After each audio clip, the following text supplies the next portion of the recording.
మెడ్ plus లో అదే medicine అదే క్వాలిటీ, మార్కెటింగ్ డిస్ట్రిబ్యూషన్ ఇంకోటి అంటూ వీళ్ళకి అదనపు ఛార్జీలు ఉండవు. అందువల్లే 50 to 80% డిస్కౌంట్ లో మనకు అందిస్తున్నారు.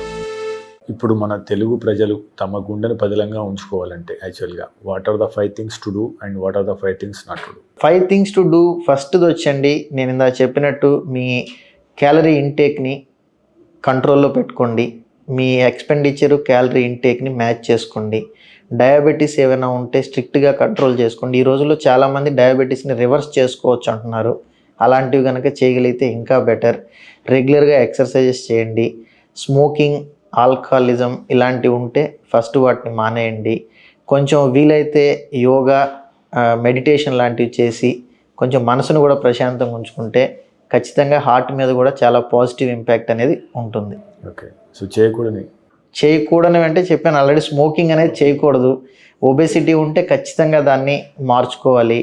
సో యాక్టివ్గా ఉండడం అనేది చాలా ఇంపార్టెంట్.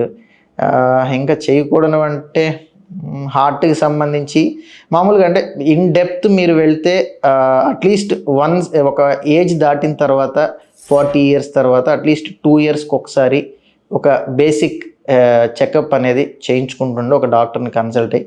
అలా అని చెప్పి హోల్ బాడీ చెకప్స్ అని ఇలాంటివి చాలామంది అంటుంటారు. అలా హోల్ బాడీ చెకప్లు ఏమి ఉండవండి మనకు. సో మీకు కనుక అంటే జెనెటిక్ రిలేటెడ్గా ఏదన్నా ప్రాబ్లమ్స్ ఆల్రెడీ మీరు ఫేస్ చేస్తున్నారు, ఫ్యామిలీ హిస్టరీ ఉంది అని అంటే వాటి గురించి మెయిన్గా ఫోకస్ చేసి అవి రాకుండా మాత్రం తెలుసుకోండి. సో డాక్టర్ గారు, యాక్చువల్గా మన ఇండియాని వరల్డ్ బ్యాక్ ఆఫీస్ అంటాము, బట్ అది సెడెంటరీ లైఫ్ స్టైల్కి మనకు చాలా కారణమవుతుంది. ఇప్పటికీ crores of people are working in front of the systems. So వాళ్ళు ఎక్కువసేపు కూర్చొని పని చేయడం వల్ల సో ఎలాంటి సమస్యలు వస్తున్నాయి గుండెకి సంబంధించి? సో మీరు వారికి ఇచ్చే సూచనలు ఏంటి? సో వ్యాయామం కానీ, సో ఈ యాక్టివిటీ కానీ ఎంత ఇంపార్టెంట్? డెఫినెట్గా ఖచ్చితంగా సెడెంటరీ లైఫ్ అనేది చాలా బ్యాడ్ అండి.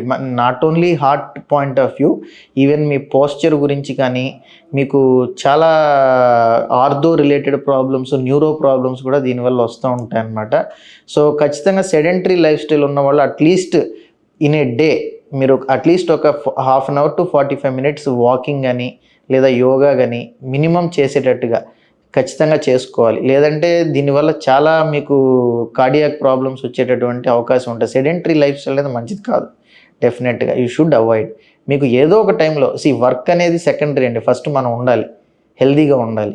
సో కాబట్టి ఖచ్చితంగా ఏదో ఒక అర్లీ మార్నింగ్ అయినా లేదా ఈవినింగ్ అయినా కొంత టైం అనేది ఖచ్చితంగా మనం ఎక్సర్సైజ్కి అనేది ఖచ్చితంగా కేటాయించాలి.